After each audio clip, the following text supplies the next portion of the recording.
நம்ம இன்னைக்கு கிளாஸில் என்ன பார்க்க போகிறோம் அப்படின்னா கிளாட் எக்ஸாம்ஸ்க்கு ப்ரிப்பேர் பண்ணுற ஸ்டூடெண்ட்ஸ்க்கு அதில் வர குவான்ஸ் பார்ட்டை எப்படி அப்ரோச் பண்ணுறது அப்படிங்கிறது தான் நம்ம இன்னைக்கு கிளாஸில் பார்க்க போகிறோம். அண்டு உங்களுக்கு மேக்ஸிமம் இதிலிருந்து அதாவது கிளாட் எக்ஸாம் கொஸ்டின் பேப்பரில் குவான்ஸ் பார்ட்டில் மட்டும் 10 to 14% வரை வர்றதுக்கு சான்சஸ் இருக்குது. ஸோ நீங்கள் இந்த குவான்ஸ் டாப்பிக்கு இம்பார்ட்டன்ஸ் கொடுத்தீங்கன்னா இந்த மார்க்கை அப்படியே ஸ்கோர் பண்ணிடலாம். அண்ட் இன்னைக்கு நம்ம என்ன பார்க்க போகிறோம் அப்படின்னா இதில் என்ன மாதிரியான டைப்ஸ் ஆஃப் கொஸ்டின்ஸ் வரும், அதை எப்படி அப்ரோச் பண்ணுறது, எப்படி ஸ்டெப் பை ஸ்டெப்பாக அதை ஃபாலோ பண்ணுறது, அண்ட் நீங்கள் லாஸ்ட் வீக் போட்ட அந்த கொஸ்டின் பேப்பரோட ஆன்சர் கீ அதை நம்ம டிஸ்கஸ் பண்ணலாம். எப்படி நம்ம அப்ரோச் பண்ணுறது அப்படிங்கிறத நம்ம இன்னைக்கு டிஸ்கஸ் பண்ணலாம். இதில் வந்து இந்த பேராகிராஃப் இருக்கு இல்லையா, ஒன்று இந்த மாதிரி கொஸ்டின்ஸ் கேட்பாங்க, இல்லாட்டி இந்த மாதிரி சார்ட் இந்த மாதிரி. இப்போ இந்த பேராகிராஃப் மாதிரி வர்றதை வந்து நம்ம கேஸ்லெட்னு சொல்லுவோம், அதை டேட்டா இன்டர்பிரிட்டேஷன் சொல்லுவோம். இப்போ உங்களுக்கு எக்ஸாம்லன்னு எடுத்துக்கிட்டா மேக்ஸிமம் இந்த டைப் ஆஃப் கொஸ்டின்ஸ் தான் வரும். ஒரு பெரிய பேராகிராஃப் மாதிரி கொடுத்து கீழே ஒரு செட் ஆஃப் கொஸ்டின்ஸ் ஒரு 4-5 கொஸ்டின்ஸ் கொடுத்து அதுக்கு ஆன்சர் பண்ணுறோம். அதாவது இந்த பேராகிராஃபை கிராக் பண்ணி அதுக்கப்புறமா அதுலேருந்து நீங்கள் இதுக்கு ஆன்சர் பண்ணுற மாதிரி இருக்கும். அப்படி இல்லைனா இப்போ இந்த டேட்டா இன்டர்பிரிட்டேஷன் எடுத்துக்கிட்டிங்கன்னா அதில் இத்தனை டைப்ஸ் இருக்குது. Data table, line graph, pie chart, இது என்னது பார் கிராஃப், ஓகேவா? இந்த மாதிரி இத்தனை டைப்ஸ் இருக்குது. ஸோ இந்த மாதிரியும் கேட்கலாம். இப்படி ஒரு பார் கிராஃபோ இல்லை இந்த மாதிரி டேட்டாஸ் கொடுத்துட்டு கீழே 5 கொஸ்டின்ஸ் கொடுத்து இதுலேருந்து நீங்கள் ஆன்சர் பண்ணுற மாதிரி இருக்கும், ஓகேவா? ஸோ இன்னைக்கு நம்ம பார்க்க போகிறது என்னன்னா இந்த கேஸ்லெட் டைப்பில் வர்றதை என்ன மாதிரி அப்ரோச் பண்ணணும் அப்படிங்கிறது தான், ஓகேவா? ஃபர்ஸ்ட் இப்படி ஒரு பேராகிராஃப் இருந்துச்சுன்னா அதை முதல்ல ரீட் பண்ணிக்கணும். அதுக்கப்புறம் அந்த இன்ஃபர்மேஷன்ஸை கேதர் பண்ணி எந்த ஸ்டெப்க்கு இம்பார்ட்டன்ட் கொடுக்கணும், எதை ஃபர்ஸ்ட் டிரைவ் பண்ணணும், அடுத்து என்னென்ன எப்படி அப்ரோச் பண்ணணும் அப்படிங்கிறத நம்ம இன்னைக்கு பார்க்கலாம். இப்போ வந்து இது வந்து நீங்கள் லாஸ்ட் வீக் பார்த்த அந்த டெஸ்ட்டோட கொஸ்டின், ஓகேவா? இந்த கொஸ்டினை எப்படி அப்ரோச் பண்ணலாம் அப்படிங்கிறத நம்ம இன்னைக்கு பார்க்கலாம். அந்த கிராசரி ஷாப் கொஸ்டின், ஓகேவா? இப்போ என்ன கொடுத்துருக்காங்க, in a grocery shop 7 different brands of tea are sold in அந்த டீஸோட நேம்ஸ். அதாவது ஃபர்ஸ்ட் அந்த கொடுத்துருக்க அந்த பேராகிராஃப் பெருசாக இருக்குன்னு பார்த்து பயந்துடாதீங்க, ரீட் பண்ணுங்க. ரீட் பண்ணி மெதுவாக ஸ்லோவாக ரீட் பண்ணுங்க. அதுக்கப்புறமா அதில் இன்ஃபர்மேஷன்ஸ் என்னென்ன கொடுத்துருக்காங்கன்றத புரிஞ்சுக்கோங்க. என்ன கொடுத்துருக்காங்க, ஒரு கிராசரி ஷாப்பில் 7 வகையான டீ விற்கிறாங்களாம். அந்த டீஸ்க்கு அந்த 7 டீக்கும் ஒரு நேம் கொடுத்துருக்காங்க. அது 1 kg பேக்கெட்டில் விற்கிறாங்கன்னு கொடுத்துருக்காங்க. The price of Tata tea is 50% more than the price of Vikram. என்ன கொடுத்துருக்காங்கன்னா விக்ரம்ங்கிற டீயை விட டாடா டீ வந்து 50% அதிகம்னு கொடுத்துருக்காங்க. இப்போ விக்ரம் வந்து 100 rupees அப்படின்னு எடுத்துக்கிட்டா டாடா டீ என்னவா இருக்கும், 50% மோர்னா 100 விட 50 மோர்னா 50% எவ்வளவு, 50. 100ல் 50% 50. ஸோ அது 50% மோர்னா அது எவ்வளோ இருக்கும், இது விக்ரம்னா இது 150 இருக்கும் டாடா டீ, ஓகேவா? இப்போ இதை நான் 100 10 into 150 வச்சுக்கிறத விட நான் 10x, ஏன்னா நம்மளுக்கு ஃபிக்ஸட் ரேட் தெரியாது, நானா 100ன்னு எடுத்துக்கிறேன், ஜஸ்ட் ஒரு வேரியபிள் ஃபிக்ஸ் பண்ணிக்கிறேன். ஸோ அதை 100 150 வச்சுக்கிறத விட நான் 10xன்னு எடுத்தால் இதை எப்படி எழுதுவோம், 15x. ஸோ இந்த லைனுக்கும் நம்ம வேரியபிள் ஃபிக்ஸ் பண்ண முடியும். பட் நம்ம இப்போ பார்க்க வேண்டியது என்னன்னா எதுக்கு நம்ம வேரியபிள் ஃபிக்ஸ் பண்ணால் நம்மளால இந்த கொஸ்டினை ஈஸியாக கிராக் பண்ண முடியுன்றதை தான் நம்ம பார்க்கணும். ஸோ நம்ம அப்போ ஃபுல் கொஸ்டினை ரீட் பண்ணால் தான் நமக்கு அந்த ஐடியா கிடைக்கும். ஸோ நெக்ஸ்ட் ஸ்டெப்புக்கு போகலாம். The average price of Society and Nestea is ₹62.5. எங்கேயும் பெருசாக நம்மளுக்கு எதுவும் இல்லை, ஓகேவா? இதுக்கும் நம்ம பண்ணணும்னா நம்மளா ஒரு வேரியபிள் கொண்டு வரணும். இப்போ the ratio of the prices of Lipton, Red Label and Nestea is 11:10:13. So இந்த பாயிண்ட் எடுத்துக்கிட்டா இதில் இந்த 3 டீக்கும் அவங்களே ஒரு ரேஷியோ ஃபிக்ஸ் பண்ணியிருக்காங்க, 11 10 13. ஸோ நம்மளா புதுசாக ஒரு வேரியபிள் கண்டுபிடிச்சு அதை ஃபிக்ஸ் பண்ணுறத விட இங்கே கொடுத்துருக்கிறதுக்கு நான் ஃபிக்ஸ் பண்ணலான்னு நான் முடிவு பண்ணுறேன். அதாவது இந்த பாயிண்ட்டுக்கு நான் இம்பார்ட்டன்ஸ் கொடுக்குறேன் இந்த கொஸ்டினில், புரியுதா? இப்போ இதை வந்து 10x 15xன்னு நானா நம்மளா டிரைவ் பண்ணி கொண்டு வந்து இதுலேருந்து இதுக்கு திரும்ப போகிறப்போ கால்குலேஷன்ஸ் அதிகமாகும். ஆன்சர் வராதுன்னு இல்லை, ஆன்சர் வரும், பட் கால்குலேஷன்ஸ் அதிகமாகும். ஸோ இந்த இதை அவங்களே டேரெக்டாக கொடுத்துருக்காங்க இல்லையா, 11:10:13. ஸோ அதுக்கு நான் அப்படியே வேரியபிள் ஃபிக்ஸ் பண்ணுறேன். ஸோ இதுக்கு நான் இப்போ வேரியபிள் ஃபிக்ஸ் பண்ண போகிறேன். அப்போ என்ன எடுத்துக்கலாம், லிப்டனா நான் எல்என் மென்ஷன் பண்ணுறேன். லிப்டன் வந்து 11, ஸோ 11x. அடுத்து ரெட் லேபிள், அது என்னது 10, ஸோ 10x, ஓகேவா? அப்புறம் நெஸ்டி n,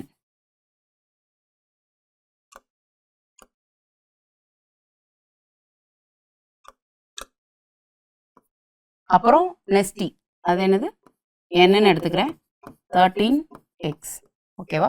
இதுலேருந்து நான் வேரியபிள் ஃபிக்ஸ் பண்ணிக்கிட்டேன். அதாவது இந்த 3 டீக்கும் நான் ஒரு வேரியபிள் கொடுத்துருக்கேன். லிப்டன்னா 11x, ரெட் லேபிள் 10x, நெஸ்டி வந்து 13x. அது எப்படி எடுக்கிறோம், இந்த ரேஷியோலேருந்து கொண்டு வந்திருக்கேன். ஸோ நம்ம இந்த கொடுத்துருக்க இன்ஃபர்மேஷன்லேருந்து நம்ம இந்த 3 டீக்கும் வேரியபிள் ஃபிக்ஸ் பண்ணிட்டோம். அதாவது லிப்டனை வந்து 11x, ரெட் லேபிளை வந்து 10x, நெஸ்டியை வந்து 13xன்னு எடுத்திருக்கோம். இப்போ நெக்ஸ்ட் இதை எப்படி ஃபைண்ட் பண்ணலாம் அப்படின்னா, இந்த வேரியபிள்ஸ் வச்சு ஏதாவது இந்த பேராகிராஃபில் வருதான்னு நம்ம செக் பண்ணணும். ஸோ இப்போ என்ன பண்ண போறோம்னா, ஃபர்ஸ்ட் லைன் அகைன் நான் ரீட் பண்ணுறேன். ஃபர்ஸ்ட் லைனில் என்ன இருக்குது, டாடா டீயும் விக்ரமும் தான் இருக்குது. ஸோ அது ரெண்டுமே இங்கே இல்லை, அந்த பாயிண்ட்டை விட்டுறேன். இப்போ இங்கே நெஸ்டி இருக்குது, சொசைட்டி இருக்குது. பட் இதை நான் எடுக்கலாம். இதை எடுத்தா எனக்கு ஒரு ஈக்குவேஷன் மாதிரி கிடைக்கும். ஸோ நான் அதை விட்டுட்டு அதை விட பெட்டரா வேற ஏதாவது இப்போ டைரக்டா கிடைக்கிற மாதிரி, ஃபார் எக்ஸாம்பிள் நம்ம நெக்ஸ்ட் லைன் பார்க்குறப்ப உங்களுக்கு புரியும். இப்போ இந்த பாயிண்ட் எடுத்துக்கலாம். இதுல வந்து விக்ரமும் சொசைட்டியும் இருக்கும். ஸோ இந்த ரெண்டும் நமக்கு தெரியாது, அதையும் விட்டுறோம். இப்போ பாருங்க இந்த பாயிண்ட்டை, the price of Vikram is 20% less than the price of Red Label. அப்போ Red Label விட விக்ரம் 20% லெஸ்ன்னு கொடுத்துட்டாங்க. Red Label எவ்வளோ, 10x. இப்போ இந்த 10xல 20% எவ்வளோ, இதுல 20% எவ்வளோ, 2x. ஸோ இந்த 10xல இந்த 2x மைனஸ் பண்ணிட்டா நமக்கு என்ன கிடைக்கும், விக்ரம் கிடைச்சிருமா? ஸோ அதனால நான் நெக்ஸ்ட் இந்த பாயிண்ட்டை சூஸ் பண்றேன். ஓகேவா? இது எல்லாமே பார்க்க உங்களுக்கு கன்ஃபியூஸ் ஆகிற மாதிரி இருக்கலாம். பட் நீங்கள் ரெகுலராக ப்ராக்டிஸ் பண்ணுறப்போ உங்களுக்கு ஆட்டோமேட்டிக்காக அடுத்தடுத்து நம்ம எந்த பாயிண்ட்டை சூஸ் பண்ணால் ஈஸியாக, இப்போ இதையும் சூஸ் பண்ணலாம் ஆன்சர் வரும். இப்போது இந்த பாயிண்ட் சூஸ் பண்ணாலும் எனக்கு ஆன்சர் வரும். பட் எந்த பாயிண்ட்டை சூஸ் பண்ணால் ஆன்சர் வந்து ஸ்டெப்ஸை கம்மி பண்ணி ஈஸியாக பண்ணலாங்கிறது நீங்கள் ரெகுலர் ப்ராக்டிஸ் பண்ணுறப்ப ஆட்டோமேட்டிக்காக நீங்களும் கற்றுப்பீங்க. ஓகேவா? ஸோ அதனால நான் இந்த பாயிண்ட் இப்போ இங்கே சூஸ் பண்ணியிருக்கேன். அப்போது விக்ரம் என்னது, 10x மைனஸ் 2xனா 8x. ஓகேவா? இப்போ விக்ரமுக்கு கண்டுபிடிச்சேன். இப்போ விக்ரம் வச்சு வேற ஏதாவது பண்ண முடியுதான்னு பார்க்கலாம். இப்போ இங்க கொடுத்துருக்காங்க இல்லையா, விக்ரமுக்கும் சொசைட்டியும் வச்சு ஒரு பாயிண்ட் வருதா, அது என்ன இருக்கு, the price of Vikram is 2/3 of the price of society. அதாவது சொசைட்டியோட பிரைஸ் நமக்கு தெரியாது, அதோட 2/3 தான் விக்ரம்னு கொடுத்துட்டாங்க. விக்ரமுக்கு நமக்கு தெரியும். விக்ரம் என்னது 8x. இந்த 8x எதுக்கு ஈக்குவலா இருக்கும்னா 2/3 ஆஃப் 2/3னா 2/3 இன்டூ எதோட 2/3 ஆஃப் சொசைட்டியோட பிரைஸ். சொசைட்டிக்கு வந்து நான் எஸ்ன்னு வேரியபிள் கொடுத்துக்கிறேன். ஓகேவா? எஸ்ன்னு நான் நேம் பண்ணிக்கிறேன். இப்போ இந்த சொசைட்டியோட பிரைஸ் நமக்கு தெரியாது, அதனால நான் அதை எஸ்ன்னு வச்சிருக்கேன். இந்த எஸ்ல 2/3 வந்து 8x. அப்போ இந்த எஸ் கண்டுபிடிக்கணும்னா இந்த 2/3 இந்த சைடு வந்தா என்ன ஆகும், 8x by 3/2 ஆகும். ஓகேவா? அப்போ என்ன ஆகும், இப்போ இது கேன்சல் ஆனா 12x. இப்போ எஸ்ஸும் நான் கண்டுபிடிச்சிட்டேன். இப்போ எத்தனை இதுக்கு கண்டுபிடிச்சிருக்கோம், எல் தெரியும், ரெட் லேபிள் தெரியும், நெஸ்டி கண்டுபிடிச்சிருக்கோம், விக்ரம் கண்டுபிடிச்சிருக்கோம், அண்ட் சொசைட்டிக்கும் கண்டுபிடிச்சோம். 5 இதுக்கு கண்டுபிடிச்சோம். இன்னும் ரிமைனிங் 2 இருக்கு. ஏன்னா மொத்தம் 7ன்னு சொல்லியிருக்காங்க. ஸோ அந்த ரிமைனிங் 2 என்னது, ஒன்று டாடா டீ, இன்னொன்று தாஜ். ஸோ அதுக்கு ஏதாவது பாயிண்ட்ஸ் இருக்கான்னு பார்க்கலாம்.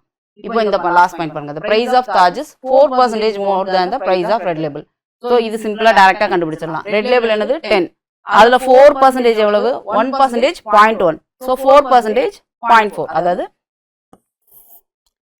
ரெட் லேபிள் என்ன 10x, இதுல 4% எவ்வளோ 0.4x. அப்போ அது ரெண்டையும் ஆட் பண்ணா என்ன கிடைக்கும், எனக்கு தாஜ் டீ கிடைச்சிருமா, தாஜ்.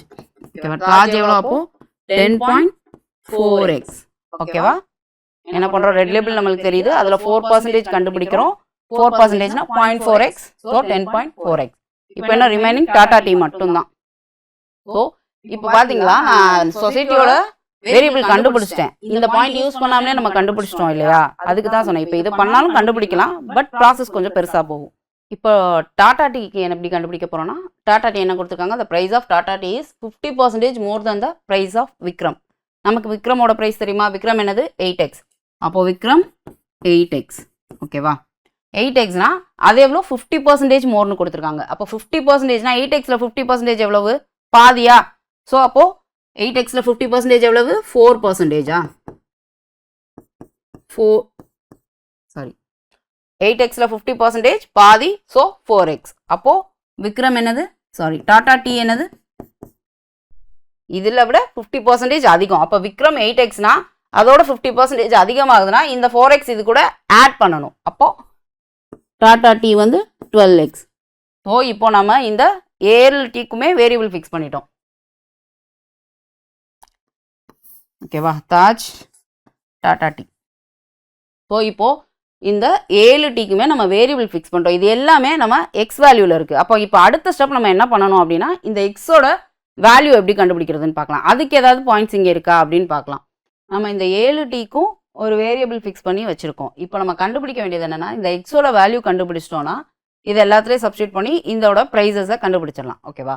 ஸோ இந்த எக்ஸ் கண்டுபிடிக்கிறதுக்கு இங்கே ஏதாவது பாயிண்ட்ஸ் இருக்கான்னு எகைன் நம்ம ரீட் பண்ணி பார்க்கலாம். இப்போது இந்த ஃபர்ஸ்ட் பாயிண்ட் எடுத்துக்கிட்டா the price of Tata Tea is 50% more than the price of Vikram. இதை வச்சு தான் நம்ம அந்த விக்ரம்ல இருந்து அந்த டாடா டீயோட ப்ரைஸை கொண்டு வந்துட்டோம். ஸோ அதுலேருந்து அதுக்கு மேலே வேறு எதுவும் நம்மளால் ஃபைன் பண்ண முடியாது. ஸோ நெக்ஸ்ட் லைனுக்கு போகிறேன். the average price of Society and Nestle is 62.5 rupeesன்னு கொடுத்துருக்காங்க. ஸோ இந்த இன்ஃபர்மேஷனில் நம்ம இப்போ ட்ரை பண்ணி பார்க்கலாம் ஏதாவது நம்மளால் பண்ண முடியுதா அப்படின்னு. என்ன கொடுத்துருக்காங்க? Society plus Nestea is equal to இதோட ஆவரேஜ்னா என்ன மீனிங்? இது ரெண்டே ஆட் பண்ணி 2ஆல் டிவைட் பண்ணுறப்ப அது 62.5. அப்போது என்ன வரும்? எஸ் என்னன்னு எடுத்திருக்கோம் 12x ப்ளஸ் நெஸ்டி என்ன 13x. ஸோ இந்த 2 இங்கே வரப்போ இது என்ன ஆகும்? மல்டிப்ளை ஆகி 125 ஆகும். இப்போ இது நம்மளுக்கு என்ன கிடைச்சிருக்கு? ஒரு ஈக்குவேஷன் மாதிரி கிடைச்சிருக்கு. இப்போது நெக்ஸ்ட் இது ரெண்டே ஆட் பண்ணால் 25x இஸ் ஈக்குவல் டு 125. இதுல இருந்து எக்ஸோட வேல்யூ கண்டுபிடிக்கலாமா? இது ரெண்டும் டிவைட் பண்ணா 5. ஸோ எக்ஸோட வேல்யூ என்ன? 5. இப்போ நம்ம எக்ஸோட வேல்யூ ஃபைண்ட் பண்ணிட்டோம். எதுல இருந்து? இந்த பாயிண்ட்ல இருந்து. ஓகேவா? இந்த சொசைட்டி பிளஸ் நெஸ்டியோட ஆவரேஜ் கொடுத்துருந்தாங்களா இந்த பாயிண்ட்டை யூஸ் பண்ணி நம்ம இந்த எக்ஸோட வேல்யூ ஃபைண்ட் பண்ணியிருக்கோம். இப்போ ஓகே எக்ஸோட வேல்யூ கண்டுபிடிச்சிட்டோம். இப்போ லாஸ்டா இது எல்லாத்துலயும் சப்ஸ்டியூட் பண்ணி இதோட ரேட்டை மட்டும் தான் இப்போ ஃபிக்ஸ் பண்ண போறோம். அப்போ எல் என்னது? 11xனா 11 into 5. ஓகேவா? அது என்னது? 55. அப்போ அதே மாதிரி ரெட் லேபிள் என்னது? 10xனா 10 into 5 50. நெக்ஸ்ட் என்னது? 13xனா 13 into 5 65. Vikram 8x 40. S society 12x 60. இப்போ தாஜ் என்னது? 10.4 into 5. 10 into 5 50 தெரியும். 0.4 into 5 2. ஸோ 52. அதே போல் டாடா டீ 12x ஸோ 60. இப்போ இந்த 7 டீக்கும் நம்ம வேல்யூஸ் கண்டுபிடிச்சிட்டோம். இப்போ இந்த மாதிரி கொஸ்டின் எப்படி இருக்குன்னா இப்போ இந்த ஃபுல் பேராகிராஃபை ரீட் பண்ணி நம்ம தான் இவ்வளோதோ கண்டுபிடிச்சிருக்கோம். இந்த மாதிரி கொஸ்டின்ஸ்ல கொஸ்டின் வந்து உங்களுக்கு டைரக்டா இருக்கும். சிம்பிள் ஆன்சர் பண்ற மாதிரி இருக்கும். அந்த அடுத்து கேட்குற அந்த 5 கொஸ்டின்ஸ் இருக்கும் இல்லையா? ஒரு சீரீஸ் ஆஃப் கொஸ்டின்ஸ் இருக்கு இல்லையா? அது ஈஸியா இருக்கும். அது வந்து டைரக்டா பார்த்தே ஆன்சர் பண்ற மாதிரி இருக்கும். இப்போ சப்போஸ் இங்க வந்து இன்ஃபர்மேஷன்ஸ் பெருசா இல்ல கம்மியா தான் இருக்கு அப்படின்னா அந்த மாதிரி இடத்துல அந்த கொஸ்டின்ஸ்ல வந்து நிறைய இன்ஃபர்மேஷன்ஸ் இருக்கும். அதை வச்சு நீங்க டிரைவ் பண்ணி சால்வ் பண்ற மாதிரி இருக்கும். அதாவது பேராகிராஃப் சிம்பிளா இருந்தா அங்க கொஸ்டின்ஸ்ல கொடுத்துருக்க இன்ஃபர்மேஷன்ஸை வச்சு கால்குலேட் பண்ற மாதிரி இருக்கும். ஓகே இப்போ நம்மளுக்கு இந்த ரேட் எல்லாம் கண்டுபிடிச்சோம். இதை வச்சு இந்த கொஸ்டின்ஸ் எப்படி சால்வ் பண்றதுன்னு பார்க்கலாம். ஃபர்ஸ்ட் கொஸ்டின் என்ன கேட்டிருக்காங்க? What is the price of each packet of Taj? Direct question. தாஜோட ஒவ்வொரு பேக்கெட்டும் என்னன்னு கேட்டிருக்காங்க. அப்போ தாஜோட ஒவ்வொரு பேக்கெட் ரேட் என்ன? 52. ஸோ ஃபர்ஸ்ட் கொஸ்டினோட ஆன்சர் 52. ஓகேவா? What is the difference? Second question. What is the difference between the price of each packet of Nestea and Vikram? ஒவ்வொரு பேக்கெட்டுக்கும் விக்ரமோட பேக்கெட்டுக்கும் நெஸ்டியோட பேக்கெட்டுக்கும் இருக்க டிஃபரன்ஸ் கேட்குறாங்க. நெஸ்டி என்னது? 65. Vikram 40. So 65 minus 40 25. Answer 25. இதே மாதிரி இந்த 3 क्वेश्चंसக்கும் நீங்க ஆன்சர் பண்ணுங்க. ஆல்ரெடி நீங்க ட்ரை பண்ணிருப்பீங்க. ஸோ இந்த நீங்க இந்த செஷன் முடிஞ்சதுக்கு அப்புறமா இந்த क्वेश्चனை நீங்களா கிராக் பண்ண முடியுதான்னு இன்னொருக்கா ரீட் பண்ணி அந்த பேராகிராஃப்ல வந்து இந்த மாதிரி ஸ்டெப் பை ஸ்டெப்பா உங்களால எக்ஸ் வேல்யூ கண்டுபிடிச்சு இதுக்கு ரேட் ஃபிக்ஸ் பண்ண முடியுதான்னு ட்ரை பண்ணுங்க. அதுக்கப்புறமா இந்த क्वेश्चंसக்கு ஆன்சர் பண்ண ட்ரை பண்ணுங்க. ஓகே இது எப்படி நம்ம சால்வ் பண்ணோம்? ஃபர்ஸ்ட் இந்த பேராகிராஃபர் ஃபுல்லாக ரீட் பண்ணிக்கோங்க. அதுக்கப்புறமா அந்த இன்ஃபர்மேஷன்ஸ் வந்து இப்போ நான் டேரெக்டாக பண்ணிட்டேன். நீங்கள் ஃபர்ஸ்ட் டைமாக இப்போ நீங்கள் ட்ரை பண்ணிட்டு இருக்கீங்க அப்படின்னா அந்த இன்ஃபர்மேஷன்ஸ் வந்து சின்னதாக நோட் பண்ணி வச்சுக்கோங்க. சைடில் நோட் பண்ணி வச்சுக்கிட்டிங்கன்னா உங்களுக்கு பார்க்குறப்போ இந்த இதை எடுத்தால் ஈஸியாக இருக்கும் சால்வ் பண்ணுறதுக்குங்கிறது உங்களுக்கு ஒரு ஐடியா கிடைக்கும். ஸோ அதுக்கப்புறமா அந்த இன்ஃபர்மேஷன்ஸை லிஸ்ட் பண்ணிக்கோங்க. அதுக்கப்புறமா என்ன பண்ணோம்? ஸ்டெப் பை ஸ்டெப்பாக எதுக்கு ஃபர்ஸ்ட் இம்பார்ட்டன்ஸ் கொடுக்கணும், அதுக்கு அடுத்து எதுன்றதை நம்ம ஸ்டெப் பை ஸ்டெப்பாக ஃபாலோ பண்ணி ஃபைனலாக நம்ம ஆன்சர் கண்டுபிடிச்சோம். அந்த எக்ஸோட வேரியபிள் கண்டுபிடிச்சு அதை யூஸ் பண்ணி நம்ம எல்லாத்துக்கும் ஆன்சர் கண்டுபிடிச்சோம். ஓகேவா? ஸோ இந்த கொஸ்டினை நம்ம இந்த மாதிரி அப்ரோச் பண்ணோம். இதுக்கு அடுத்த கொஸ்டினை நம்ம எப்படி பண்ணலான்னு பார்க்கலாம். இப்போ இந்த கொஸ்டின் ஓகேவா? இந்த கொஸ்டின் நீங்கள் பண்ணியிருப்பீங்க. Okay in a recent survey conducted by the government of Delhi to find out the percentage distribution of usage of various modes of public transport by the people using public transport for the daily commute in Delhi. அதாவது Delhi government என்ன பண்ணியிருக்காங்க அப்படின்னா அங்கே இருக்க peoples வந்து அவங்களோட daily போக்குவரத்துக்கு என்ன மாதிரி வெஹிக்கல்ஸை யூஸ் பண்ணுறாங்க அப்படின்னு ஒரு சர்வே எடுத்து அதோட பர்சன்டேஜ் டிஸ்ட்ரிபியூஷனை இந்த கொஸ்டினில் கொடுத்துருக்காங்க. அதாவது was found that 40% of these people travel by local train. ட்ரெயினில் எவ்வளோ பேர் போகிறாங்க? 47%. சொன்னேன் இல்லையா? ஃபர்ஸ்ட் இதை ரீட் பண்ணிக்கிறோம், அடுத்து இன்ஃபர்மேஷன்ஸை லிஸ்ட் பண்ணுறோம். ஓகேவா? அடுத்து 22% of these people travel by bus. Bus எவ்வளோ? 22%. அப்புறம் 16% of the people travel by taxi. இப்போ இது ட்ரெயின்னு இருக்கனால நான் டிஆர்னு போட்டுக்கிறேன், டாக்ஸியை நான் டீன்னு எடுத்துக்கிறேன். ஏன்னா நீங்கள் கன்ஃபியூஸ் ஆகிடக்கூடாது, அதனால ட்ரெயினை நான் டிஆர்னு எடுத்துக்கிறேன். ரெண்டுமே டிடின்னு ஸ்டார்ட் பண்ணுறதுனால நான் ட்ரெயினை டிஆர்னு எடுத்துக்கிறேன், டாக்ஸியை டீன்னு எடுத்துக்கிறேன். டாக்ஸி எவ்வளோ பேர்? 16%. ஓகேவா?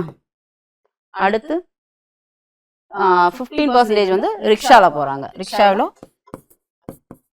15. ஸோ இந்த கொஸ்டின்ல உங்களுக்கு எப்படி இருக்குன்னா வெறும் ஜஸ்ட் ஒரு இன்ஃபர்மேஷன்ஸ் தான் கொடுத்துருக்காங்க. இதை வச்சு பெருசாக நீங்கள் எதுவும் கால்குலேட் பண்ணுறது அளவுக்கு இங்கே எந்த இன்ஃபர்மேஷனும் உங்களுக்கு இல்லை. ஜஸ்ட் ஒரு பர்சன்டேஜோட டிஸ்ட்ரிபியூஷன் மட்டும்தான் இருக்குது. ஸோ அப்போ இந்த மாதிரி சம்ஸில் எப்படி இருக்குன்னா உங்களுக்கு இன்ஃபர்மேஷன்ஸ் எல்லாம் எங்கே இருக்கும் அப்படின்னா கொஸ்டினில் வரும். அதை யூஸ் பண்ணி நீங்கள் சால்வ் பண்ணுற மாதிரி இருக்கும். ஸோ நம்ம அதை கொஸ்டின்ஸ் ஒன் பை ஒன்னாக பார்க்குறப்போ உங்களுக்கு அது புரியும். ஸோ இந்த கொஸ்டினில் நம்மளுக்கு இந்த இன்ஃபர்மேஷன்ஸ் மட்டும்தான் இருக்குது. ட்ரெயின் 47, பஸ் 22, டாக்ஸி 16, ரிக்ஷா 15 இருக்கு. அப்போ ஃபர்ஸ்ட் கொஸ்டின் நம்ம ரீட் பண்ணலாம்.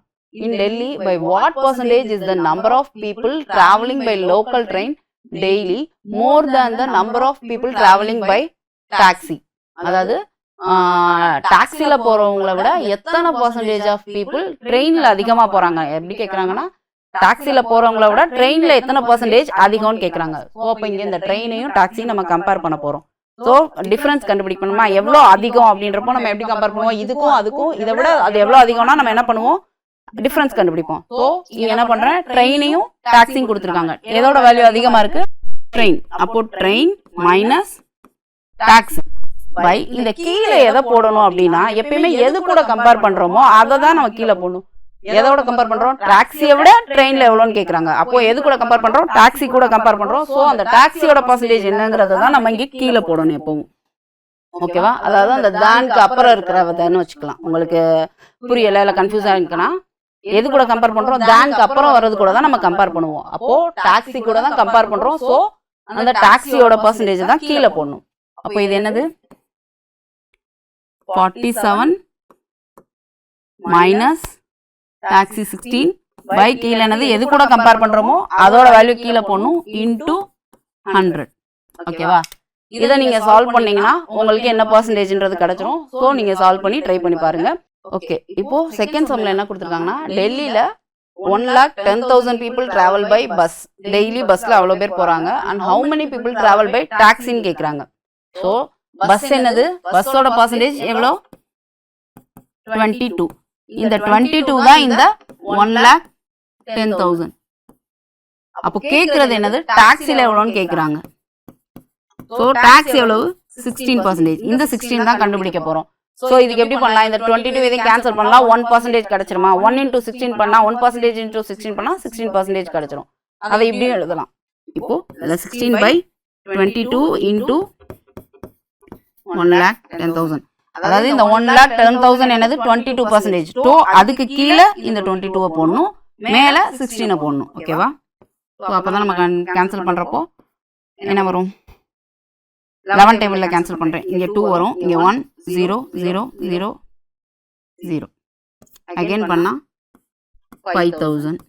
16 × 5 80 அண்ட் அகெயின் 3 0 ஆட் பண்ணால் 80,000. அப்போ 16% 80,000. ஓகேவா? புரிஞ்சுதா? இப்போ இந்த தேர்ட் சம் பார்த்தா in Delhi by what approximate percentage is the number of people traveling by rickshaw daily less than the number of people traveling by bus. அதாவது பஸ்ஸை விட ரிக்ஷாவில் எவ்வளோ பேர் கம்மியாக போகிறாங்க அப்படின்னு கேட்குறாங்க. எத்தனை பர்சன்டேஜ், அதை பர்சன்டேஜில் கேட்குறாங்க. இப்போ இங்கேயும் நம்ம கம்பேர் பண்ணுறோம். ஸோ எவ்வளோ லெஸ் அப்படின்னு வரப்போ நம்ம லெஸ் அந்த மாதிரி டிஃப்ரென்ஸ் வந்துட்டாலே நம்ம என்ன பண்ணுவோம்? அந்த கம்பேரிசன் வரப்போ மைனஸ் பண்ணுவோம். இப்போ இங்க என்னது பஸ்ஸுக்கும் ரிக்ஷாக்கும் நம்ம பார்க்க போறோமா? அப்போ பஸ் என்னது 22, ரிக்ஷா 15. ஸோ அப்போ இந்த 22 மைனஸ் 15 கீழே எதோட வேல்யூ போடுவோம்? எது கூட கம்பேர் பண்றோமோ அந்த வேல்யூவை தான் கீழே போடுவோம். இங்க எது கூட கம்பேர் பண்றோம்? ரிக்ஷாவை பஸ் கூட கம்பேர் பண்றோம். ஸோ அப்போ பஸ் எவ்வளவு? 22 இன்டூ 100. ஸோ இதை சால்வ் பண்ணீங்கன்னா உங்களுக்கு ஆன்சர் கிடைச்சிரும். ஸோ ட்ரை பண்ணி பாருங்க. அதே போல தான் இங்கே 4th கொஸ்டின் ரீட் பண்ணி பாருங்க. டெல்லியில் வந்து 1,41,000 பீப்புள் வந்து லோக்கல் ட்ரெயினில் போகிறாங்க. அப்போ ட்ரெயினோட பர்சன்டேஜ் என்னது? 47% வந்து இவ்வளோன்னு கொடுத்துட்டாங்க. என்ன கேட்டிருக்காங்க? பஸ்ஸில் எவ்வளோன்னு கேட்குறாங்க. அப்போ 47% கொடுத்துட்டாங்க, கேட்குறது 22. ஸோ நம்ம மொதல் சம் கண்டுபிடிச்சோம் இல்லையா, அதே மாதிரி தான் கண்டுபிடிக்கிறத மேலே போட்டுருங்க. தெரிஞ்சது என்னது? இந்த 1,41,000 வந்து எவ்வளோ? 47%. ஸோ அதை கீழே போடுங்க. இப்போ கால்குலேட் பண்ணிங்கன்னா வேல்யூ வந்துடும். ஓகேவா? அண்ட் இந்த 5th கொஸ்டினில் இப்போது 1,12,000 பீப்புள் வந்து டாக்ஸியில் போகிறாங்கன்னு சொல்லிட்டாங்க. கேட்குறது என்னன்னா, find the total number of people using public transport. Public டிரான்ஸ்போர்ட்னா இந்த ஒட்டுமொத்த டிரான்ஸ்போர்ட்டும் இந்த 4 யூஸ் பண்ணுறவங்க. அப்போ 100% கொடுத்துருக்கிறது என்னது? டாக்ஸி 16%. அப்போ 16% கொடுத்துட்டு கேட்டிருக்கிறது 100%. ஸோ நீங்கள் 16%லேருந்து 100% எவ்வளோன்னு கண்டுபிடிக்கணும். ட்ரை பண்ணுங்க இதை. ஓகே, இப்போ லாஸ்ட்டாக இந்த கொஸ்டின் பார்க்கலாம். கொஸ்டின் பெருசாக இருக்கே அப்படின்னு சொல்லி பார்த்தோன்னே ஒரு மாதிரி பயந்துடாதீங்க. ரீட் பண்ணிங்கன்னா ரொம்ப சிம்பிளாக தான் இருக்கும். ஓகேவா? இதை இப்போ நம்ம எப்படி அப்ரோச் பண்ணலான்னு பார்க்கலாம். இதுவும் ஒரு சர்வே தான். Survey was conducted about the population of a particular region having a working population of 3 lakhs and information was collected about self employed persons, casual wages worker, regular salaries. ஓகேவா? இந்த survey எதை பற்றி இருக்குன்னா, ஒரு இடத்துல இருக்க peoples அங்கே மொத்தம் டோட்டல் கொடுத்துருக்காங்க. என்ன டோட்டல் கொடுத்துட்டாங்க? 3 lakhன்னு கொடுத்துருக்காங்க. ஸோ டோட்டல் கொடுத்துட்டாங்க உங்களுக்கு. இந்த 3 lakh பீப்புள்ஸை பற்றி தான் இங்கே பேச போகிறோம். இந்த 3 lakh பீப்புளில் self employed, casual wage, regular salary, இந்த 3 கேட்டகரியை வச்சு தான் நமக்கு வரப்போகுது. அண்ட் அடுத்து எதுனா, இவங்க 2 பேர், இந்த 3 லட்சம் பேர் எதை சேர்ந்தவங்கன்னா அர்பன் அண்ட் ரூரல். அர்பன்னா சிட்டி, ரூரல்னா வில்லேஜ். ஓகேவா? அப்போ இதுல இருந்து நமக்கு என்ன தெரிஞ்சிருக்குன்னா, ஒரு பர்டிகுலர் ரீஜனோட டோட்டல் பாப்புலேஷன் கொடுத்துட்டு அதை அர்பன், ரூரல்னு 2 பார்ட்டாக பிரிக்கிறாங்க. அந்த 2 பார்ட்ல இருந்து என்னென்ன வருது? அதில் இருக்க 3 category: self employed, casual wage, regular salary. So இதை நம்ம ஒரு டேபிள் மாதிரி போட்டுட்டா கொஞ்சம் ஈஸியாக சால்வ் பண்ணலாம். ஓகேவா? ஸோ ஃபர்ஸ்ட் நமக்கு தெரிஞ்ச இன்ஃபர்மேஷன்ஸை அந்த டேபிளில் லிஸ்ட் பண்ணலாம். இப்போ டோட்டல் என்ன கொடுத்துட்டாங்க? 3 lakhன்னு நமக்கு தெரியும். ஓகேவா? அடுத்து பிரிகிற கேட்டகரி அர்பன்,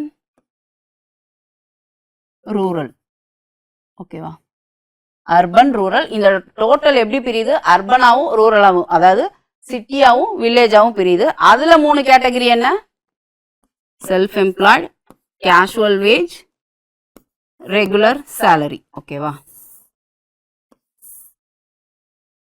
இப்போ இதுக்கான வேல்யூஸ் தான் நம்ம ஃபைண்ட் பண்ண போறோம். அந்த இன்ஃபர்மேஷன்ஸ் தான் கீழே இருக்கு. இப்போ நான் அந்த டேபிள் ஃபார்ம் பண்ணிக்கிட்டேன். இப்போ என்ன பண்ண போறேன்னா, அடுத்த line, self employment is a key source of income in both rural and urban areas, but it is more prevalent in rural areas than in urban areas. இந்த பாயிண்ட்ல என்ன கொடுத்துருக்காங்க அப்படின்னா, செல்ஃப் எம்ப்ளாய்மெண்ட் வந்து ஒரு இம்பார்ட்டண்டான சோர்ஸ் ஆஃப் இன்கம். பட் கம்பேரிட்டிவா பாக்குறப்ப அர்பனை விட ரூரல்ல தான் அது அதிகமா இருக்குன்னு சொல்றாங்க. இது செல்ஃப் எம்ப்ளாய்மெண்ட் அர்பனை விட கம்பேர் பண்றப்ப ரூரல் ஏரியாஸ்ல தான் அதிகமா இருக்குன்னு கொடுத்துருக்காங்க. அதுக்கு சம் பர்சன்டேஜ் கொடுத்துருக்காங்க. எவ்வளோனா, இப்போ 50% ரூரல் பாப்புலேஷன்ல, ரூரல்ல எவ்வளவு பேர் இருக்காங்க நமக்கு இன்னும் தெரியாது. அந்த பாப்புலேஷன்ல 56% வந்து செல்ஃப் எம்ப்ளாய்டு. அதே போல அர்பன் பாப்புலேஷன்ல 40% பேர் தான் செல்ஃப் எம்ப்ளாய்டு. அப்போ ஃபர்ஸ்ட் நமக்கு வந்து இந்த இது என்ன பாப்புலேஷன் நமக்கு தெரிஞ்சாதான் நம்ம அடுத்தடுத்து சால்வ் பண்ண முடியும். ஸோ அந்த இன்ஃபர்மேஷன் இருக்கான்னு பார்க்கலாம். ஏன்னா நமக்கு இப்போ வர அர்பன்ல எவ்வளோன்னு தெரியாது, ரூரல்ல எவ்வளோன்னு தெரியாது, டோட்டல் பாப்புலேஷன் தான் தெரியும். ஓகேவா? ஸோ இந்த பாயிண்டை இப்போ யூஸ் பண்ண முடியாது. நெக்ஸ்ட் இது ரெண்டையும் கண்டுபிடிச்சதுக்கு அப்புறம் இந்த பாயிண்டை யூஸ் பண்ணிக்கலாம். ஸோ இப்போ என்ன கொடுத்துருக்காங்க? Rural population was 48% of the total population. ஓ, இந்த லைன்ல வந்துடுச்சு. ஸோ இந்த லைன்ல கொடுத்துட்டாங்க. என்னன்னு கொடுத்துருக்காங்க? டோட்டல் பாப்புலேஷன்ல 48% வந்து ரூரல்னு கொடுத்துருக்காங்க. அப்போ அர்பன் என்னவா இருக்கும்? 48 ரூரல்னா ரிமைனிங் இருக்க 52 என்னது? அர்பன். அப்போ இது 52%, இது 48%. ஓகேவா? இப்போ இந்த டோட்டல் 3 lakhல 52% வந்து அர்பன், 48% வந்து ரூரல். ஸோ இதை எப்படி கண்டுபிடிக்கலாம்? 52/100 into 3 lakh. ஓகேவா? இதை எப்படி கண்டுபிடிக்கலாம்? 48/100 into 3 lakh. ஓகேவா? இப்போ இதை மல்டிப்ளை பண்ணி நீங்கள் நார்மலாக கேன்சல் பண்ணி கண்டுபிடிக்கலாம். அப்படி இல்லைன்னா என்ன பண்ணலாம்? டோட்டல் எவ்வளோ இருக்குது? 3 lakh இருக்கா? அதில் பாதி எவ்வளோ? 50. அதில் பாதி 50%. 50%னா 1.1 லட்சம். 3 லட்சத்தில் பாதி 1.5 லட்சம். இப்போ 50% 1.5 லட்சம்னா 2% நம்மளுக்கு கண்டுபிடிக்கிறது ஈஸியா? 3 lakhல 2% எவ்வளோ இருக்கும்? 3 lakhல 1% வந்து 3 lakhல 1% 3000னா 2% 6000. இப்போ 2% 6000. 50% எவ்வளோ? 1,50,000. ஸோ 50% எனக்கு தெரியும், 2% தெரியும். அப்போ இந்த 50%ல 2 ஆட் பண்ணால் 52, 50%ல 2 மைனஸ் பண்ணால் 48.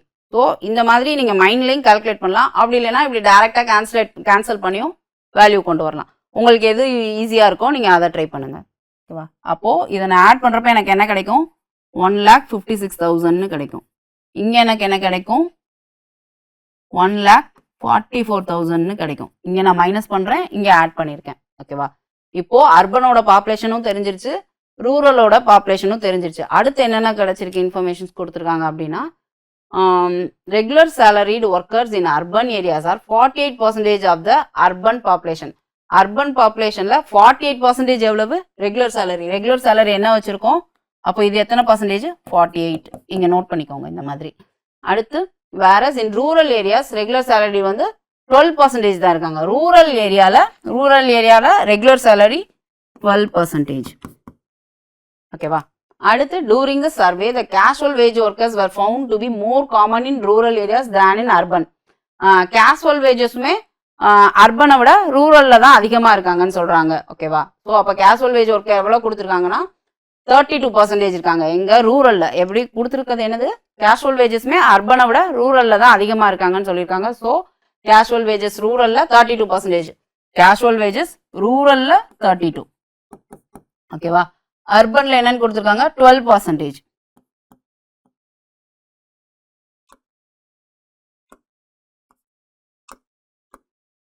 அர்பனில் எவ்வளோ கொடுத்துருக்காங்க? 12%. அண்ட் இது வந்து ஃபர்ஸ்ட்லேயே வந்துச்சு இல்லையா? அதை பார்த்துக்கலாம். கொடுத்துருந்தாங்க ஃபர்ஸ்ட்லேயே 56% of the rural population. Rural பாப்புலேஷனில் 56 வந்து எவ்வளவு? Self employed 56. ஓகேவா? இவங்க 40%. அர்பனில் 40%. ஸோ 40%. ஓகேவா? இப்போ என்ன பண்ணியிருக்கோம்னா டோட்டல் அதில் அர்பன் ரூரல்னு 2 பார்ட்டாக பிரியுது. அந்த 2 பார்ட் வந்து எப்படி இருக்குது? Self employed, casual wage, regular salary, இந்த 3 பார்ட்டாக பிரியுது. அந்த 3 என்ன ரேஷியோவில்? இந்த 52ல இருந்து இத்தனை %, இந்த 3 ஆட் பண்ணால் 100 இருக்கும் டோட்டல். ஓகேவா? இது ஒரு 100%. அதாவது அர்பனா ஒரு 100 நம்ம வச்சுக்கிறோம், ரூரலை வந்து ஒரு டோட்டல் 100 வச்சுக்கிறோம். ஓவராலில் பார்க்குறப்ப இது 52%, இது 48%. இப்போ இவங்க கூட கம்பேர் பண்ணுறப்போ, இந்த 3க்கு கம்பேர் பண்ணுறப்போ இதோட டிவிஷன்ஸ் வந்து இதுல இருந்து வர்றது. ஓகேவா? அப்போ இதை 3 ஆட் பண்ணால் 100% இருக்கும், இந்த 3 ஆட் பண்ணால் 100% இருக்கும். ஓகேவா? இப்போ நம்ம 40% எதுல கால்குலேட் பண்ணோம்? இந்த 3 lakhலையா இல்லை இதுலையா? எஸ், நம்ம அர்பனோட பாப்புலேஷன்ல தான் கால்குலேட் பண்ணோம். ஏன்னா அவங்க அர்பன்ல தான் 40% கொடுத்துருக்காங்க. ஸோ அர்பனோட பாப்புலேஷன் என்ன? 1,56,000. ஸோ இப்போ இதுல 40% எதுல கண்டுபிடிக்கணும்? அர்பன் பாப்புலேஷன்ல 40. ஸோ 3 lakhல கண்டுபிடிச்சிடக்கூடாது. அர்பனோட பாப்புலேஷன் என்னது? 1,56,000. ஸோ இதுல தான் இந்த 40% எவ்வளோன்னு நீங்க கால்குலேட் பண்ணும். ஸோ இந்த 1,56,000ல 40% எவ்வளோன்னு கால்குலேட் பண்ணி எழுதிக்கோங்க. அண்ட் இப்போ ரூரலுக்கு என்ன? 56%. ஸோ அப்போ இந்த 56 எதுல கால்குலேட் பண்ணும்? ரூரலோட பாப்புலேஷன்ல கால்குலேட் பண்ணும். அப்போ இந்த 1,44,000ல 56 எவ்வளோன்னு கால்குலேட் பண்ணும். ஸோ இதை நீங்க கால்குலேட் பண்ணி அந்த வேல்யூவை இங்கே எழுதிக்கோங்க. ஸோ அதே போல் இந்த அர்பனில் 12% எவ்வளோ, 48% எவ்வளோ, 32 எவ்வளோ, 12 எவ்வளோ, இது எல்லாத்தையும் கண்டுபிடிச்சிங்கன்னா உங்களுக்கு இந்த டேபிள் கிடைக்கும். இப்போ இந்த டேபிள் ஃபார்ம் பண்ணிட்டீங்கன்னா அடுத்து இந்த கொஸ்டின்ஸ் ஆன்சர் பண்ணுறது ஈஸி. ஓகேவா? என்ன ஃபர்ஸ்ட் கொஸ்டின் என்னன்னு பாருங்க. By what percentage of the number of self employed workers in rural areas is more than the number of self employed workers in urban areas. Than வந்துட்டாலே நம்ம compare பண்ணுறோன்ற அர்த்தம். எதையும் compare பண்ணுறோம்? Self employed of rural ஏரியாவில் இருக்க self எம்ப்ளாய்டையும் urban ஏரியாவில் இருக்க self எம்ப்ளாய்டையும் compare பண்ணுறோம். ஓகேவா? அப்போ கம்பேர் பண்ண போகிறோன்னா மைனஸ் பண்ணிக்கணும். இந்த ரெண்டையும் மைனஸ் பண்ணி வேல்யூவை மேலே போட்டுருவோம். கீழே என்ன போடுவோம்? எது கூட கம்பேர் பண்ணுறோம்? தேனுக்கு அப்புறம் என்ன இருக்குது? Self employed of urban area. So urban ஏரியாவில் இருக்க செல்ஃப் எம்ப்ளாய்டோட வேல்யூவை, ஸோ இங்கே என்னது மோர்னு கேட்டிருக்கான். அப்போ எந்த வேல்யூ அதிகமாக இருக்கும்? அர்பனோட கம்பேர் பண்ணுறப்ப ரூரல் எவ்வளோ மோர்னு கேட்டிருக்கான். அப்போ ரூரல் வேல்யூ அதிகமாக இருக்கும். ஸோ அதிகமாக இருக்க வேல்யூ தான் ஃபஸ்ட்டு போடணும். அப்போது self employment of rural minus self employment of urban. புரியுதா? மோர்னு கொடுத்துட்டேன். அப்போ மோர் எந்த வேல்யூ? அதிகமாக இருக்க வேல்யூ ரூரலோடது. ஸோ ரூரலை ஃபஸ்ட்டு போட்டுட்டேன், அர்பனை நெக்ஸ்ட்டு போடுறேன். அடுத்து கீழே என்ன போட போகிறேன்? எது கூட கம்பேர் பண்ணுறோமோ அந்த பர்சன்டேஜ் தான் நான் கீழே போடணும். எது கூட கம்பேர் பண்ணுறோம்? தேனுக்கு அப்புறம் என்ன வருது? Self employed workers. Self employed workers எவ்வளோ? அந்த பர்சன்டேஜ் அந்த வேல்யூவை இங்கே போட்டு இன்டூ 100 பண்ணிங்கன்னா பர்சன்டேஜ் கிடச்சிரும். ஓகேவா? ஸோ இந்த மாதிரி ட்ரை பண்ணி பாருங்கள். செகண்ட் கொஸ்டின் என்னன்னா, what is the ratio of the urban and rural working population கொடுத்துருக்காங்க. இங்கே ஒர்க்கிங்னு கொடுத்துருக்காங்க. ஒர்க்கிங்னா என்னன்னா அந்த 3 கேட்டகரியுமே இன்வால்வ் ஆகும். Casual, self employment, regular. அப்போ இந்த 3ஐயும் சேர்த்ததுன்னா என்ன? ஓவரால் பாப்புலேஷனே வந்துருமா? அப்போ அர்பனோட ஓவரால் பாப்புலேஷனுக்கும் ரூரலோட ஓவரால் பாப்புலேஷனுக்கும் தான் நம்ம ரேஷியோ கண்டுபிடிக்க போகிறோம். So urban is to rural. அர்பனோட ஓவரால் பாப்புலேஷன் எவ்வளோ பர்சன்டேஜ் இருந்துச்சு? ஸோ நீங்கள் அந்த வேல்யூவை போட்டு கேன்சல் பண்ணி கொண்டு வரதை விட அந்த பர்சன்டேஜ் டைரெக்டாக கேன்சல் பண்ணால் இன்னும் ஈஸியாக இருக்கும். இந்த வேல்யூ சேமாக இருக்கும். ஓகேவா? அதாவது அர்பனோட மொத்த பாப்புலேஷனையும் ரூரலோட மொத்த பாப்புலேஷனையும் போட்டு நீங்கள் கேன்சல் பண்ணி இந்த வேல்யூ கண்டுபிடிக்கிறத விட அந்த ரேஷியோ, அந்த பர்சன்டேஜ் வேல்யூவை டைரெக்டாக போடுங்க. அர்பன் என்னது? 52%, ரூரல் 48%. அந்த பர்சன்டேஜ் வேல்யூவை டைரெக்டாக கேன்சல் பண்ணாலும் ஆன்சர் கிடைச்சிரும். ஓகேவா? அதே போல் if urban population of the region increased by, இப்போ இந்த கொஸ்டின்ல என்ன கொடுத்துருக்காங்கன்னா அர்பனோட பாப்புலேஷன் வந்து நம்மளுக்கு 52 கொடுத்துருந்தாங்களா, அது 56 ஆச்சுன்னா அப்போ செல்ஃப் எம்ப்ளாய்மெண்ட் சேமா இருக்குதான். செல்ஃப் எம்ப்ளாய்மெண்ட் வந்து அர்பன் ரீஜன்ல அதே பர்சன்டேஜ்ல இருக்கு. ஆனா அந்த ஓவரால் பாப்புலேஷன் மட்டும் 56 ஆகுது. அப்படி இருக்கப்போ இப்போ செல்ஃப் எம்ப்ளாய்ட் பீப்புள் எவ்வளோ இருப்பாங்கன்னு கேட்குறாங்க. அதாவது என்னன்னா பர்சன்டேஜ், செல்ஃப் எம்ப்ளாய்மெண்ட்டோட பர்சன்டேஜ் இன்க்ரீஸ் ஆகல, ஆனா ஓவரால் பாப்புலேஷன் 52ல இருந்து 56 ஆகுதுன்னு கொடுத்துருக்காங்க. அப்போ என்ன பண்ணுவோம்? 56% கண்டுபிடிப்போமா டோட்டல்ல? 56 into 3 lakh. ஏன் 56னா அவங்க என்ன கொடுத்துருக்காங்க? 52ல இருந்து 56 ஆகுதுன்னு கொடுத்துருக்காங்க. அதனால நான் 56% எவ்வளோன்னு கண்டுபிடிக்கிறேன். அடுத்து என்ன கொடுத்துருக்காங்க? அந்த செல்ஃப் எம்ப்ளாய்மெண்ட் எவ்வளோன்னு கேட்குறாங்க. அதோட பர்சன்டேஜ் மாறல. செல்ஃப் எம்ப்ளாய்மெண்ட் எவ்வளோ? 40. ஓகேவா? ஸோ அந்த 40 அப்படியே இருக்கும். ஸோ இதுக்கு வேல்யூ கண்டுபிடிச்சிங்கன்னா இந்த கொஸ்டினுக்கு ஆன்சர் பண்ணிடலாம். ஓகேவா? அதே போல தான் what is the number of regular salary, இதை நீங்கள் டேரெக்டாக பார்த்து ஆன்சர் பண்ணிடலாம். Regular salary employees of the region. ரீஜியன்னு கேட்டிருக்காங்க. அர்பன் ரூரல்னு ஸ்பெசிஃபிக்காக கொடுத்துருந்தா தனித்தனியாக போகணும். ரீஜியன்னா ரெண்டையும் ஆட் பண்ணணும். இங்கே ரெகுலர் சேலரி ஆஃப் ரீஜியன்னு கொடுத்துருக்காங்க. ஸோ அர்பனோட ரெகுலர் சேலரியும் ரூரலோட ரெகுலர் சேலரியும் ஆட் பண்ணணும். ஓகேவா? அதுக்கப்புறமா 5th கொஸ்டினுக்கு வந்து what is the percentage of the regular salary employees in rural areas corresponding to the இதுவுமே ஒரு கம்பேரிசன் பண்றதோட மீனிங் தான் இந்த கரஸ்பாண்டிங் டு தவும். அதாவது என்னன்னா அர்பன்ல இருக்க கேஷுவல் வேஜஸோட கம்பேர் பண்றப்போ ரூரல்ல இருக்க சேலரிடு எம்ப்ளாயிஸ் எவ்வளோன்னு கம்பேர் தான் பண்றோம். அந்த கரஸ்பாண்டிங் டுங்கிற வேர்டு வந்து இங்கேயும் அந்த கம்பேர் பண்றதை தான் மீன் பண்ணுது. ஸோ இங்க எந்த ரெண்டை கம்பேர் பண்றோம்? Regular salaried employees of rural ஏரியாவோட ரெகுலர் சேலரிடையும் அர்பன் ஏரியாவோட கேஷுவல் வேஜையும் கம்பேர் பண்றோம்.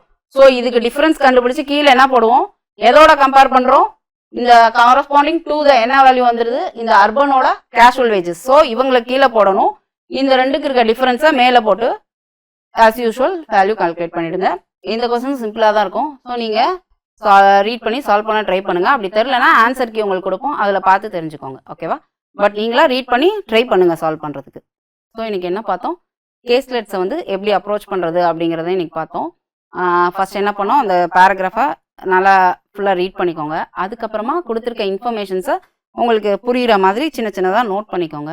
அதுலேருந்து எந்த பாயிண்ட்டை ஃபஸ்ட்டு சூஸ் பண்ணால் நமக்கு ஆன்சருக்கு வர்றதுக்கு ஈஸியாக இருக்குங்கிறத ஐடென்டிஃபை பண்ணுங்கள். அதுக்கப்புறமா சரி நெக்ஸ்ட் ஸ்டெப்புக்கு என்னன்னு அந்த நீங்கள் நோட் பண்ணி வச்சிருக்கிற அந்த பாயிண்ட்ஸ்லேருந்து இன்ஃபர்மேஷன்ஸ்லேருந்து நீங்கள் ஃபைண்ட் அவுட் பண்ணி அதுக்கப்புறமா வேரியபிள் ஃபிக்ஸ் பண்ணியிருந்தா அந்த வேரியபிளோட வேல்யூ கண்டுபிடிச்சு ஆன்சர் கண்டுபிடிப்போம். ஸோ இன்றைக்கி கிளாஸில் நம்ம ஒரு கேஸ்லெட் கொடுத்தா அதை எப்படி ஸ்டெப் பை ஸ்டெப்பாக அப்ரோச் பண்ணி ஆன்சர் ஃபைண்ட் அவுட் பண்ணி அந்த கொஸ்டின்ஸ்க்கு எப்படி ஆன்சர் பண்ணுறது அப்படிங்கிறத இன்னைக்கு கிளாஸில் நம்ம பார்த்தோம்.